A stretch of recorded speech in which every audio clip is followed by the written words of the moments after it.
The real reason why these actors left MASH was more than just a TV show. It was a cultural moment.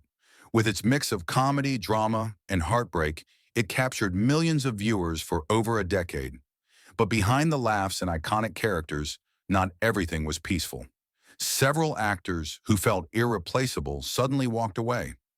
So why did they leave one of the most successful shows in TV history? Let's uncover the real reasons.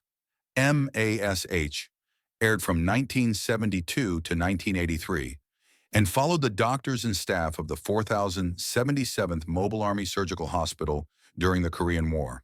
The show balanced humor with the brutal reality of war, something television had never done quite like this before. At the center was Hawkeye Pierce, played by Alan Alda, alongside fan-favorite characters like Henry Blake, Trapper John, Frank Burns, and Radar O'Reilly.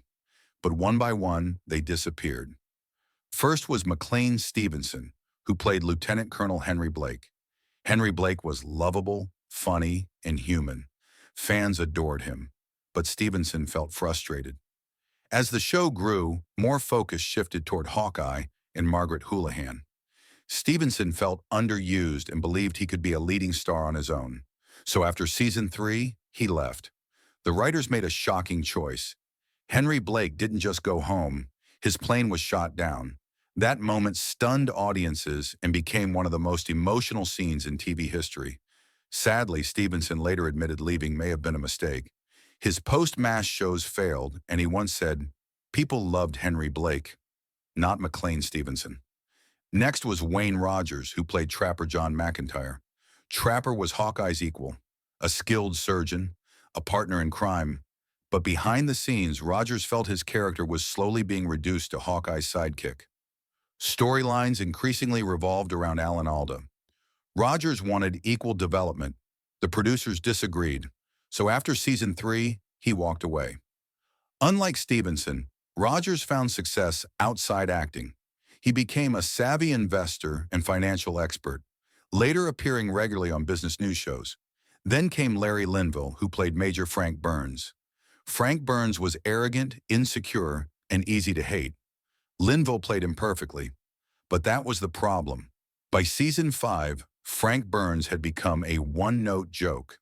Linville felt trapped. He wanted growth, depth, new challenges. So he left voluntarily, even though the show was still booming. His replacement, Charles Winchester, brought a smarter, more complex tension to the series. But Frank Burns' absence was deeply felt. Finally, there was Gary Berghoff, who played Radar O'Reilly. Radar was the heart of MASH, innocent, loyal, almost psychic. But the intense filming schedule took a heavy toll. Berghoff was burned out and struggling personally. His marriage collapsed. He barely saw his daughter. By season 7, he made a difficult choice. He left to focus on his family and mental health. Radar received one of the most emotional goodbyes in the show's history. Unlike others, Berghoff never chased fame again. He chose peace. In the end, MASH wasn't just about war. It was about people. And the actors who left weren't chasing money or drama.